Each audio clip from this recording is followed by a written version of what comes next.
कक्षा 7 के विज्ञान की ऑनलाइन क्लास में आप सभी बच्चों का हम स्वागत करते हैं। हम अपने पाठ्यक्रम का 11वां अध्याय पढ़ रहे हैं, जिसमें हम पौधों में जनन की क्रिया किस प्रकार होती है इसके बारे में पढ़ रहे हैं। अभी तक पढ़ा जा चुका है अलैंगिक जनन, और अलैंगिक जनन में हमने मुकुलन, विखंडन, कायिक प्रवर्धन, बीजाणु जनन इस बारे में पढ़ा कि कैसे होता है पौधों में।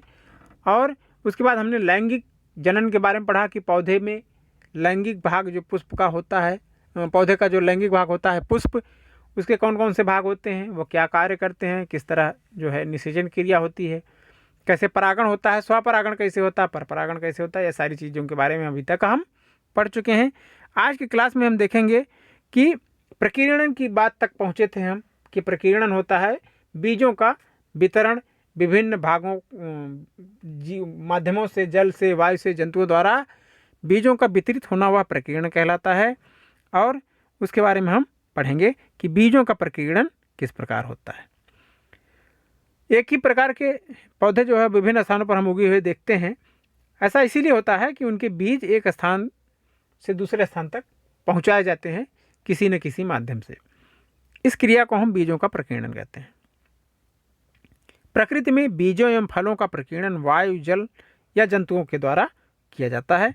कभी कभी आप जब घूमते हुए खेत उत में जाते हैं तो देखते हैं कि पास से गुजरते हुए कुछ छोटे छोटे बीज कपड़े में चिपक जाते हैं, और ये बीज प्रकीर्णन के लिए विशेष प्रकार की रचना कांटे नुमा रोमयुक्त चिपकने योग्य में रूपांतरित होते हैं। इसलिए तो चिपकते हैं कि हम जब उस खेत से गुजरते हैं तो कुछ बीज हमारे कपड़ों में, पौधों में, पैर में, कपड़ों में, पैर में, या और भी जो चीज़ें हम साथ में रखते हैं उसमें चिपक जाते हैं। इसीलिए चिपक जाते हैं कि उनमें चिपकने लायक अंग पाए जाते हैं। और यह जो क्रिया है इसीलिए होती है कि यह बीज का प्रकीर्णन हो सके, बीज एक स्थान से दूसरे स्थान तक जा सके। अगर किसी पौधे के बीज हमेशा अगर प्रकीर्णित ना हो, एक ही स्थान पर गिरते जाएं, तो क्या होगा कि एक जगह उगे नए पौधे जो है वह स्थान, भोजन और अन्य चीज़ों के लिए उनमें संघर्ष होने लगेगा। मतलब एक ही जगह पे ज़्यादा बीज आप बो दीजिए किसी भी पौधे के, तो आप देखेंगे कि वह ठीक से विकास उनका नहीं हो पाता है, क्योंकि उनको पर्याप्त मात्रा में पोषक तत्व नहीं मिल पाते हैं। और इसीलिए यह प्रकीर्णन की क्रिया आवश्यक होती है। कैसे कैसे प्रकीर्णित होते हैं, कैसे कैसी संरचनाएं पाई जाती हैं। कुछ में पंख पाए जाते हैं और कुछ में रोए जैसी संरचनाएं हवा में उड़ते हुए दिखाई देते हैं बीज हमें। विभिन्न प्रकार के कांटे पाए जाते हैं जो कि कपड़ों में, जंतुओं के बालों में फंस करके इधर उधर बीजों को प्रकीर्णित करने में सहायता करते हैं। प्रकृति में फलों एवं बीजों के प्रकीर्णन वायु, जल एवं जंतुओं द्वारा होता है, हम जानते हैं। जैसे चिलबिल है इसमें, तथा द्विफल जो मोपिल है उसमें उसमें जो बीज होते हैं वह पंख युक्त बीज वाले हैं। उसमें जो बीज होते हैं वह पंख युक्त होते हैं और हवा के साथ एक स्थान से दूसरे स्थान तक चले जाते हैं। घासों के जो बीज होते हैं वो काफ़ी हल्के होते हैं। मदार के बीज जो होते हैं वो रोमयुक्त होते हैं, उड़ते रहते हैं हवा में। सूरजमुखी के जो रोमयुक्त फल हैं वह भी हवा में उड़ करके दूर तक चले जाते हैं। पीपल, बरगद, इन सब चीज़ों के बीज अनेक प्रकार की चिड़ियों द्वारा खाए जाते हैं और वह एक स्थान से दूसरे स्थान तक पहुंचाए जाते हैं। पक्षी फलों को खाते हैं और बीजों को पचा नहीं पाते हैं, और उनके जहाँ वो बीट करते हैं, लेटरिन करते हैं, वहाँ से जो है एक नए पौधे जन्म ले लेते हैं। और बाद में वह इसीलिए हम देखते हैं कि हमारी दीवारों पर पीपल के पौधे उगाते हैं जगह जगह पे।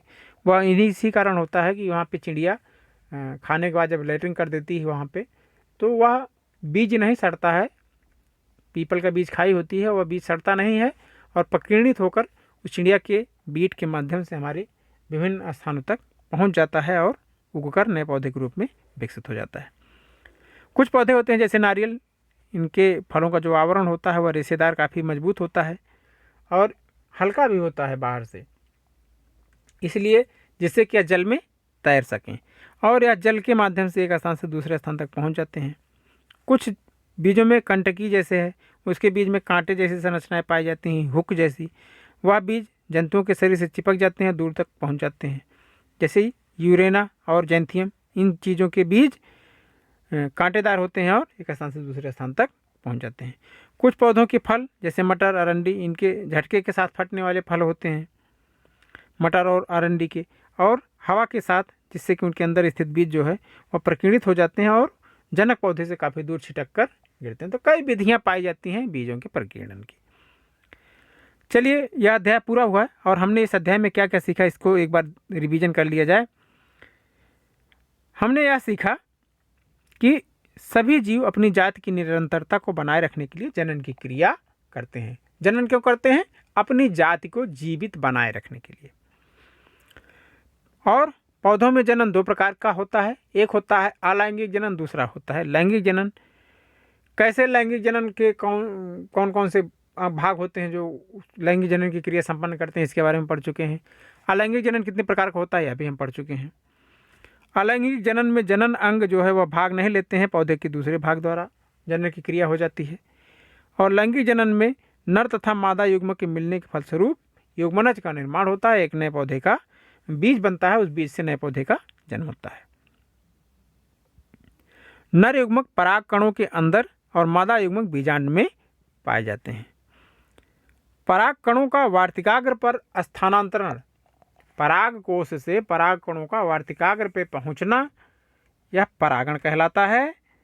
और परागण दो प्रकार का हो सकता है। अगर उसी पौधे के पुष्प के वार्तिकाग्र पर पहुंच रहे हैं, परागकण अगर अपने ही पौधे के पुष्प के वार्तिकाग्र तक पहुंच रहे हैं तो वह स्वपरागण कहलाता है।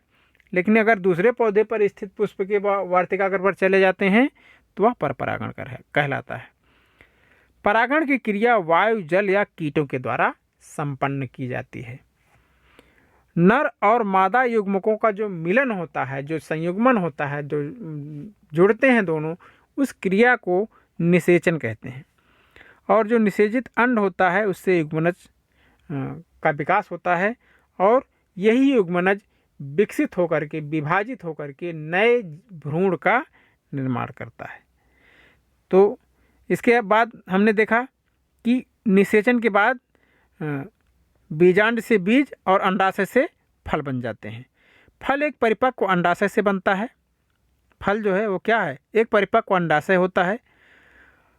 बीजों का प्रकीर्णन वायु तथा जल और जंतुओं के द्वारा होता है। प्रकीर्णन क्या होता है बीजों का हम बता चुके हैं। और बीजों का प्रकीर्णन अगर एक ही स्थान पर पौधों की अधिक संख्या हो जाए तो क्या हो सकता है?